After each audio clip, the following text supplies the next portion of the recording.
السلام علیکم دوستو، میں ڈاکٹر شعیب شاہد حسمول آپ سے مخاطب ہوں، اور ہم عموماً اپنے مذہب کے علاوہ ہمارے جو نفسیاتی مسائل ان پر بات چیت کرتے ہیں، کیونکہ یہ آخری میں سے عشرہ ہے رمضان شریف کا۔ آپ سب عبادت کر رہے ہوں گے، دن رات سبھی خدا کی طرف لگاؤ رہے ہوں گے اور دعائیں کر رہے ہوں گے اللہ تعالیٰ ہمارے گناہ بخش دے، ہماری اصلاح کرے اور ہمارے جو مسائل ہیں ان میں غیب سے مدد فرمائے۔ تو اس صورت میں مجھے آج ایک ایسا سینسٹیو ٹاپک آپ سے شیئر کرنا ہے جو کہ ہم سب کے لیے، میں اس میں اپنے آپ کو فرسٹ پریزنٹ کرتا ہوں اور اپنے آپ سے پوچھوں گا جو سوال اس میں مجھ سے کیا گیا ہے۔ مجھ سے یہ سوال کیا گیا ہے کہ دیکھیں، حضرت ابراہیم علیہ السلام وہ فاؤنڈیشن تھے۔ تمام جتنے بھی ابراہم ریلیجن ہیں، یعنی کہ یہود، نصارہ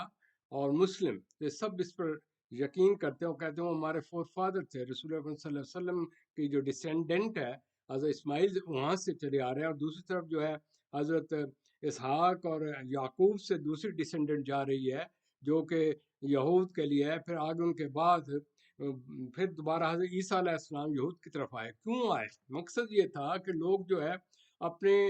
خدا کے علاوہ ایک خدا کو چھوڑ کر کئی چھوٹے چھوٹے خدا بنا رہے ہیں اور وہ ان سے مدد مانگتے ہیں۔ تو آیا دیکھنا یہ چاہیے کہ رسول اکرم صلی اللہ علیہ وسلم جو تشریف لائے، جو پہلے جو قومیں تھیں وہ کیوں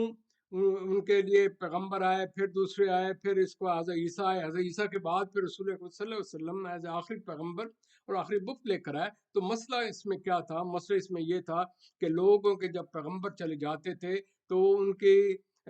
یعنی کہ لا آف ایسوسیشن نفسیات کا ایک ورڈ ہوتا ہے، کیونکہ وہ اللہ سے قرب ہوتے تھا اور ان سے ٹریننگ ہوتی تھی اور ان سے پیغام ملتا تھا، تو وہ کہتے تھے اللہ کے کلوز ترین ہیں۔ جب وہ چلے جاتے تھے وہ تو چلے گئے، ان کی کتاب کو تو پڑھتے نہیں تھے، ان کی پرسنالٹی کو سامنے رکھ کر کہتے خدا کے نزدیک وہ ہیں، تو ہم ان سے ماننا شروع کر دیتے تھے۔ تو یہاں سے یہ جو ڈیگریشن یا اللہ تعالیٰ کا جو لا الہ الا اللہ ہے اس کو توڑا جاتا تھا، تو پھر اللہ تعالیٰ اس کو لیے آپ نے بار بار پیغمبر بھیجتے تھے کہ ان کو سمجھائیں کہ وہ آدمی ہیں، وہ انسان ہیں، وہ آئے چلے گئے، ان کے ہاتھ میں کچھ ہی نہیں تھا، وہ میرے بندے تھے، جتنا میں ان کو علم دیتا تھا اتنا ہی بیان کرتے تھے، ان کے ہاتھ میں کوئی پاور نہیں تھی، پاور میرے پاس ہی تھی، صرف میں ان کو گائیڈ کرتا تھا کہ لوگوں اس طریقے سے کرنا چاہیے۔ اب ہم جو اس آج کا دل سینسٹیو ہے، اس میں ہم آپ اپنے آپ سے پوچھتے ہیں، رسول اکرم صلی اللہ علیہ وسلم کی ذات گرامی چلی گئی، ایک ایسی بک، اتنا رچ نالج اس میں ہے کہ آپ سوچ نہیں سکتے کہ دنیا کے بڑے بڑے علم بھی اس کے مقابلے میں نہیں ہے، ہر چیز کو اس میں سوال و جواب ہے۔ یہ انسانی فطرت کے متعلق، تو اس میں سوال یہ پیدا ہوتا ہے، آپ تشریف چلے گئے، آپ نے یہ کتاب دی، کہا لا الہ الا اللہ، اللہ ہی سے مانگو، اسی سے آپ مدد مانگے اور اسی کے اوپر آپ کا بھروسہ ہونا چاہیے۔ اسی نے زندگی دی، اسی نے موت دی، اسی سے آئے ہیں اور اسی کے پاس جائیں گے، اکیلے آئے ہیں اکیلے جائیں گے، آپ کی وہاں اکاؤنٹیبلٹی ہوگی، حساب کتاب ہوگا۔ کتاب میں نے دے دی، آپ نے اس کے طریقے سے عمل کیا ہے کہ نہیں کیا، اور کیا آپ میرے جو اصول تھے اس کے تحت مجھے ہر جگہ یاد کیا؟ جب آپ کو مشکل آئی، جب آپ کا بچہ بیمار ہو گیا، یا آپ کو ملک میں پرابلم ہوئی، یا آپ کو کسی قسم کی ذہنی اذیت ہوئی، یا مالی مشکلات آئیں، یا سوشل کو مشکلات آئیں، تو آپ نے میری طرف رجوع کرنا تھا، تو میری طرف کیا کیا؟ اب ہم اپنا یہ معافظہ کرنا چاہتے ہیں۔ ان کے جانے کے بعد کیا ہوا کہ جس وقت حضرت عیسیٰ چلے گئے تو انہوں نے کہا کہ وہ اللہ کے یعنی بیٹے ہیں، ان سے مانگنا شروع کر دیا، اور اسی طریقے سے جو پیچھے سے بھی جو پیغمبر حضرات چلے جاتے تھے ان سے مانگنا شروع کر دیتے تھے۔ تو اس لیے آخری بک کہتے میں آپ سے ہم اپنا موازنہ کریں کہ ہمارے اندر کتنے لوگ ہیں، ایک ہی خدا، ایک ہی کتاب، اور کتنے اپنے فرقے بنا رہے ہیں، ہر ایک کی اپنی اپنی انٹرپریٹیشن ہو رہی ہے۔ اور پھر وہ جو ماشاءاللہ جو ہمارے مفسرین ہیں، وہ ان کو جو آیات ہیں اس میں کس طریقے سے بڑھا چڑھا کر، جس طرح اہل یہود کیا کرتے تھے اپنے آپ کو سچا ثابت کرنے کے لیے کہ میرا فرقہ ٹھیک ہے دوسرے کا غلط ہے، لہذا اس کی وجہ سے قرآن شریف کے اندر جب چیزوں کے اندر یوں ایڈیشن ہوئی تو ہم نے وہی کفر کیا جس سے کہ اللہ تعالیٰ نے رسول اکرم صلی اللہ علیہ وسلم کی ذات گرامی کو ہمیں بھیجا تھا۔ اب ہوا یہ ہے کہ جس وقت ہم اپنے ملک، اپنے گرد و پیش میں دیکھیں، ہمیں جب مشکل آتی ہے تو میں کسی کے اوپر نام نہیں لے رہا ہوں، نعوذ باللہ، میں کوئی شخص نہیں ہوں کسی پر بات کروں، میں ایک اسٹوڈنٹ سائیکالوجی ہوں، لیکن میں مشاہدہ کر رہا ہوں جب آپ کو تکلیف ہوتی ہے تو آپ کیا کرتے ہیں؟ رسول اکرم صلی اللہ علیہ وسلم سے ان سے مانگنا شروع کر دیتے ہیں، پھر ان کی جو فیملی ہے پنجتن پاک، ان سے مانگنا شروع کر دیتے ہیں، پھر ان کے اچھے اچھے جو صحابہ ہیں جو آپ کو پسند ہے، حضرت علی، یا علی مدد کر، اس طریقے سے ہم نے مختلف قسم کے اپنے سلسلے بنائے ہوئے ہیں کہ بجائے خدا سے مانگنے کے ہم ان سے مانگ رہے ہیں۔ تو پھر ہم میں اور اہل یہود میں اور یہ جو نصارہ ہیں جو اس پوزیشن سے ہٹ گئے تھے، ان میں اور ہم میں کیا فرق ہے، اس چیز کو میں دیکھنا چاہتا ہوں، کیونکہ لا الہ الا اللہ تو یہی ہے نا، لا الہ الا اللہ محمد رسول اللہ، لا الہ الا اللہ ابراہیم ذبیح اللہ، لا الہ الا اللہ موسیٰ کلیم اللہ، لا الہ الا اللہ عیسیٰ روح اللہ۔ لا الہ الا اللہ پر بات ساری ہو رہی ہے، تو میں یہ کہنا چاہتا ہوں ہم سب اپنے آپ میں دیکھیں، جب ہمیں تکلیف ہوتی ہے ہم کون سے سینٹ کی طرف جاتے ہیں، کن خانقاہوں پر جاتے ہیں، کن سے مانگتے ہیں، اور پھر جو کہ چلے گئے ہیں وہ نہ ہم دیکھ سکتے ہیں نہ ہم سے بات کر سکتے، ان کو کوئی تعلق ہی نہیں، ان سے آپ مانگتے ہیں۔ پھر کس طریقے سے آپ ان کے مختلف جو ایسوشیٹ چیزیں ہیں ان کی قبروں کے علاوہ اس جگہ سے ان کے ساتھ جو انجیوز چیزیں تھیں ان سے مانگنا شروع کر دیتے ہیں، ان کو تبرک سمجھنا شروع کر دیتے ہیں۔ تو میں یہ صرف آپ سے اپنے آپ سے پوچھنا چاہتا ہوں کہ یا الہی، جو اللہ تعالیٰ نے جس نے پیدا کیا سارا زمین دو جہاں بنایا، تو سارا نظام تو اس کے اندر ہے، اور اسی کو یعنی کہ سارے اس کے ساتھ چلنا چاہیے۔ ہم پھر کیوں اپنے آپ کو کہتے ہیں ہم بہتر ہیں دوسری قوموں سے، ہم بہتر ہیں یہودیوں سے، عیسائیوں سے، ہم بہتر ہیں فلاں سے فلاں سے؟ تو کہنے کا مطلب یہ ہے کہ آپ اپنا معاوضہ ذرا کریں کہ آپ ایسا کیوں کر رہے ہیں۔ کیا آپ کے یہاں اسلام آنے سے پہلے انڈیا میں کیا نہیں ہوتا تھا؟ یہی چڑھاوے ہوتے تھے، یہی ان کے دن مقرر ہوتے، کوئی 11ویں 17ویں دس اور دیٹ، یہی ان کے ایک مخصوص قسم کے دن ہوتے تھے، تہوار منائے جاتے تھے، اور یہی ان کے دن تھے۔ وہ پھر اس کا میوزک ڈانس یا اس قسم کی باتیں یا اپنے سرمن یا اس قسم کی باتیں کرتے تھے۔ تو میں یہ عرض کرنا چاہتا ہوں کہ قرآن شریف میں کیا ان چیزوں کا ذکر ہے؟ کیا رسول اکرم صلی اللہ علیہ وسلم نے ان چیزوں کو کیا؟ کیا یہ تو نہ ہم ساری عبادت کر لیں اور اس کے بعد جب موقع آئے ہماری مشکل کا، تو اس کے لیے آپ مشکل کچھ آپ کسی سینٹ کے پاس چلے جائیں، کسی کے دربار میں چلے جائیں، کسی پیر صاحب کے پاس چلے جائیں، کسی گدی نشین کے پاس چلے جائیں اور ان سے آپ مدد کریں۔ بھائی اللہ کے بندو، آپ کیوں نہیں سمجھتے کہ اللہ تعالیٰ ہمارے شہرک سے زیادہ قریب ہے؟ اس میں قرآن شریف میں دوسرے پارے میں آیا، رسول اللہ صلی اللہ علیہ وسلم سے پوچھا، اے نبی ہمیں بتائیے کہ خدا سے ہم کس طرح بات کریں، ہمارے نزدیک۔ انہوں نے یہ نہیں کہا کہ آپ نزدیک ہے، میں بتاتا ہوں کیا ہے کہ آپ اس کے نزدیک شہرک سے زیادہ قریب ہے۔ اللہ تعالیٰ کا جب تم مجھے کال کرتے ہو میں اس کو سنتا ہوں۔ اور دیکھیں، قسمت بنانا، روزی دینا، بچہ دینا، جاب دینا، مشکل میں مدد کرنا،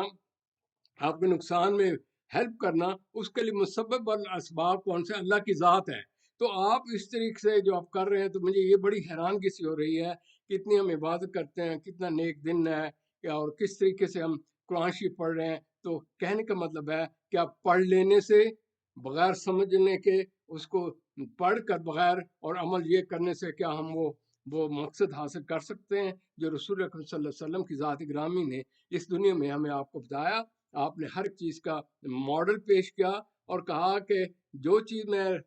پیش کر رہا ہوں اس میں مصرفین نہ ہو، نہ اس کو گڑھائیں نہ بٹائیں، اس میں آپ کسی قسم کی بدعہ نہ کریں، کسی چیز کو ایکزیجریٹ نہ کریں، نہ گھٹائیں نہ بڑھائیں، کوئی چیز ایسی نہ لے آئیں جو کہ اس میں قرآن شریف میں نہ ذکر ہو۔ آپ اپنے مذہب کو سمپل بنائیں اور اس کو فالو کریں۔ کتاب ہے آپ کے سامنے، اگر کتاب آپ بامانی پڑھتے ہیں تو پھر اللہ تعالیٰ کے آپ زیادہ نزدیک آپ ہوں گے۔ وہ بھی تو انسان ہے جن سے آپ مانگنے جاتے ہیں، تو کیا وہ خدا کے زیادہ نزدیک ہیں کہ آپ زیادہ نزدیک ہیں؟ شہرک سے زیادہ اللہ تعالیٰ نزدیک ہے۔ تو میرے کہنے کا مقصد ہے کہ عبادت کرنے کے ساتھ ساتھ جو سب سے بڑی بات ہے، اگر آپ کا عقیدہ ہے تو آپ کی نیت پر ہے۔ اگر آپ کی نیت میں دوسرے پر ڈپینڈنسی، دوسرے سہارے کو آپ ڈھونڈ رہے ہیں، تو اس عبادت کا فائدہ کیا ہوگا؟ اسی طریقے سے آپ ریچول میں چلے جاتے ہیں جن کا کوئی ذکر ہی نہیں۔ خالص اللہ تعالیٰ نے کہا ہے خالص میری عبادت کریں۔ میں اس میں آپ سے گزارش کروں گا، جتنے بھی میرے یار دوست ہیں آپ اس کو پروگرام سنتے ہیں، پلیز سورہ الانعام پڑھیں۔ میں بار بار کر رہا ہوں کہ اس کو بار بار پڑھیں، 3-4 دفعہ پڑھیں، معنی کے ساتھ پڑھیں، تو آپ کو یہ سمجھ آ جائے گا خدا کیا ہے، رسول اکرم صلی اللہ علیہ وسلم کی ذات گرامی کیا تھی، پہلی قوم میں کیا تھی، وہ کس طرح ڈیریل ہو گئی اور ان پر کیا وقت آیا۔ تو کہنے کا مقصد ہے یہی وجہ ہے کہ جب بھی شروع دنیا جب سے چلی ہے، بنانے والا وہی ہے، اور رب العزت اسی نے حضرت آدم اور اما ہوا کو بنایا جن کی ہم نسل چلے آ رہے ہیں، زندگی موت وہی دے چلے آ رہے ہیں، لوگ آئے لوگ چلے گئے، لیکن اس کی ذات گرامی اس طرح ہے کہ اس کے لیے اللہ تعالیٰ نے کہا کہ میرے جو ہے نا مختلف قسم کی چیزوں سے اس سے اخذ کرو کہ دن رات کون چڑھا رہا ہے، یہ موسم کون دے رہا ہے، یہ پھل فروٹ آپ کو کون دے رہا ہے، پانی کہاں سے آ رہا ہے، مین کہاں سے آ رہا ہے، کون آپ کو زندگی میں مختلف قسم کی آسائشیں میں دے رہا ہوں، اللہ تعالیٰ کہتا ہے تو میری اس نعمتوں کو یاد کر کے مجھے یاد کرو۔ یہ نہیں کہ آپ لوگوں کو یاد کریں اور ان سے آپ مانگیں، تو پھر ہم میں اور جو غیر مسلم ہے یا حضرت ابراہیم کا جو ہے نا جو منشا جس کے اوپر کے تمام مذاہب بڑے اسٹرانگلی کرتے ہیں کہ وہ وحدہ لا شریک پہ اوپر یقین کرتے تھے، کیا انہوں نے لوگوں کو بتایا جس وقت کہ ان کے اوپر وقت آیا تو چھوٹے سے بچے تھے تو انہوں نے اللہ تعالیٰ نے کہا کہ میری چیزوں کا مشاہدہ کرو، آپ کے ارد گرد جو چیزیں ہیں ان سے پتہ چلے گا میں کیا ہوں۔ تو جب وہ غار سے باہر نکلے تو پہلے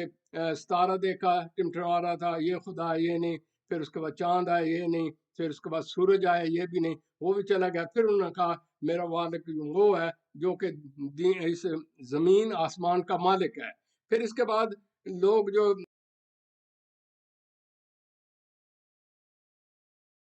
فرقوا دينهم وكانوا شيعا لست منهم في شيء إنما أمرهم إلى الله ثم ينبئهم بما كانوا يفعلون۔ جن لوگوں نے اپنے دین میں بہت سے رستے نکالے اور کئی کئی فرقے ہو گئے، ان سے تم کو کچھ کام نہیں، ان کا کام اللہ کے حوالے، پھر جو جو کچھ وہ کرتے رہے ہیں وہ ان کو سب بتائے گا۔ من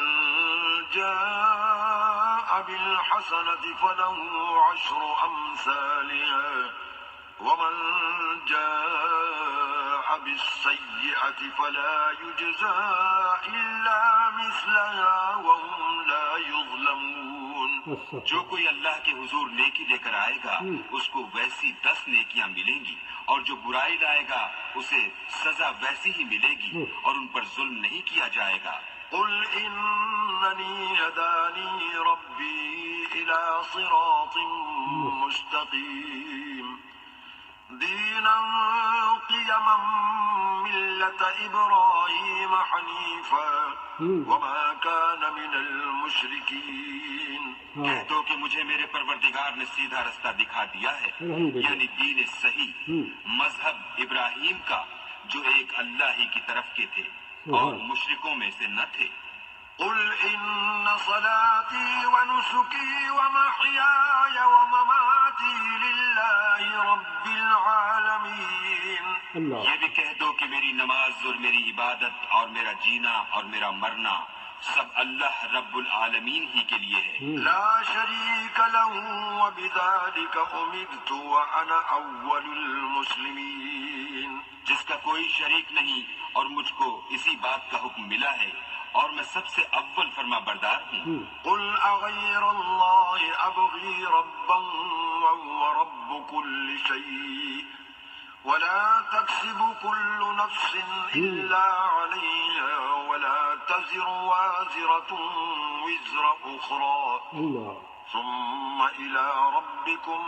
مرجعكم فينبئكم بما كنتم فيه تختلفون۔ کہو کیا میں اللہ کے سوا اور پروردگار تلاش کروں، اور وہی تو ہر چیز کا مالک ہے، اور جو کوئی برا کام کرتا ہے تو اس کا ضرر اسی کو ہوتا ہے، اور کوئی شخص کسی کے گناہ کا بوجھ نہیں اٹھائے گا۔ پھر تم سب کو اپنے پروردگار کی طرف لوٹ کر جانا ہے، تو جن جن باتوں میں تم اختلاف کیا کرتے تھے وہ تم کو بتائے گا۔ وهو الذي جعلكم خلائف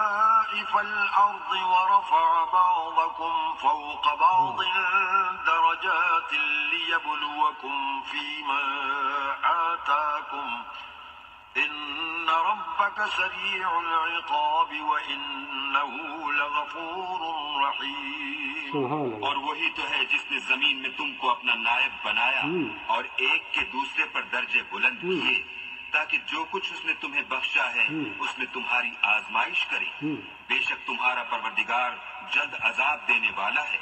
اور بے شک وہ بخشنے والا مہربان بھی ہے۔